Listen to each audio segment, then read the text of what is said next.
Hey, this is Brian from Keyboards Transformed, and today we are going to be looking at a TKL board made by CIY. It comes in an all-white or black and gray variation, and here's a quick peek at what this board can become.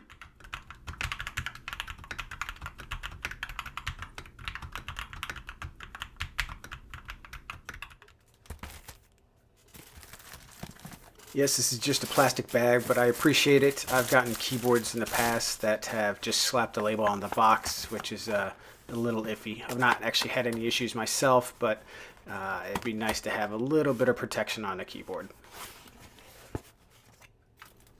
Just kind of the basics, keycap and switch puller there, and then they have just a basic rubber style cable.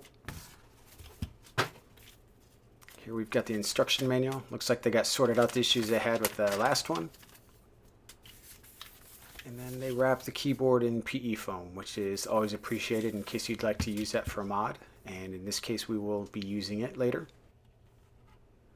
I will be focusing on the all-white model here. I also have the gray and black model, but that is an older version that I had previously. One thing I always liked about this keyboard is the way they use magnets to hold the cover in place. Instead of plastic clips like some other keyboards that I have are, this feels solid and like it's not going to break.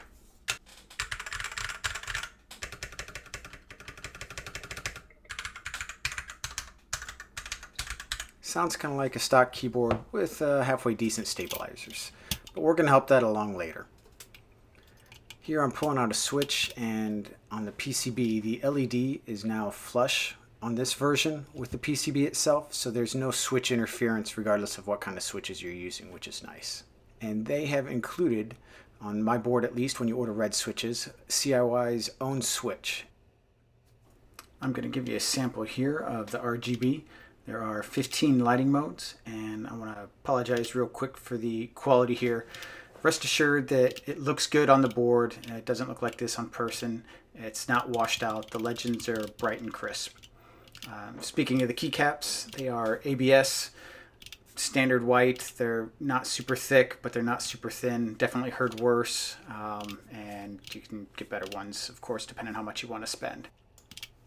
The X77 has a plastic case, has a steel plate, end key rollover, includes CIY's own hot swap sockets. They are 3 or 5-pin compatible. It is a north-facing board, but you'll be able to use any switch that you desire within that board. This board has a pretty hefty feel to it. It's solid, seems well built. I have 2 other TKLs that cost a little bit less, but they don't hold up to this one. This is definitely a better board. You're getting more for your money. There's more upgrade options available when you're wanting to do some different switches, and with that cover popping on and off, it gives you several different options there. So let's open this board up and make some customizations, and we can see how good this board is for the price point. Now this is a top mounted board. There are 12 screws that are holding everything together, and once we get those removed, we can carefully open the board. Never rush this because there are cables that connect everything inside, and you don't want to pull anything loose, break anything. So just do it cautiously and pay attention to what's going on and what's where. CIY's boards, they always have really tight connections, so you need to be super careful. And as a general rule, if it's hard to get undone, just try and leave it. So last thing you want to do is break one of those, because that's going to lead to a really bad day. And if all else fails, you can just undo the daughter board. Just take the screws out and remove it that way. First thing I'm going to do is fill that empty space right there with some foam. I like to use EVA foam. I just feel that it mutes some of the higher frequencies and gives it a more pleasing sound for my taste. I use a thicker foam in the back where it requires 2 layers, and then just simple craft foam for the rest of the board is sufficient enough. And here I also did 2 layers of painter's tape for the Tempest mod. So let's talk switches. The whiteboard comes with Red Switches, and these are CIY's own switches. They make them, and stock, they're comparable to any other Red Switch, but once you lube them, I think they are miles above any other Red Switch. They end up smooth, they end up with no ping, and they feel really nice and have a nice sound to them. And yes, this is how I actually take switches apart. I've tried openers, they don't work with this kind of format, so I use a razor blade. Just be careful. So I also filmed these with a foam type film, and then did a spring swap also with a 67 gram spring for a heavier typing feel. And then we move on to the stabilizers, which are very good from a stock board. They are in tight, so you don't need to do a Bandaid mod, and they also don't need clipping, which is a huge thing, just a minor tune-up. I also forgot to mention and video that I used the PE foam that the keyboard came wrapped in. I put that underneath the switches before I installed those. And other than that, we'll finish it off with some PBT keycaps and we'll be good to go.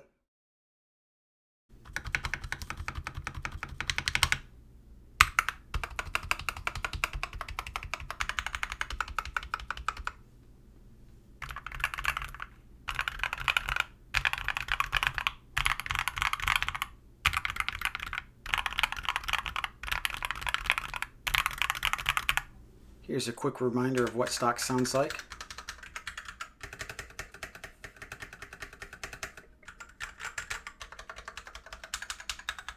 And what it sounds like after you mod it some.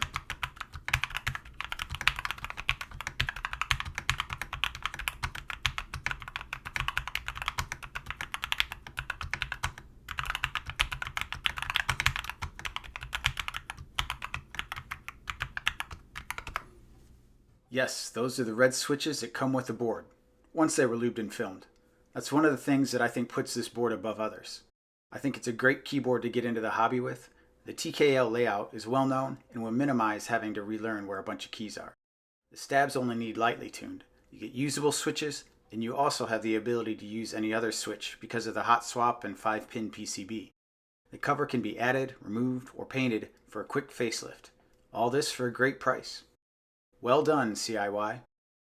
Well, thank you for watching. Please like, subscribe, comment, and I'll see you in the next one.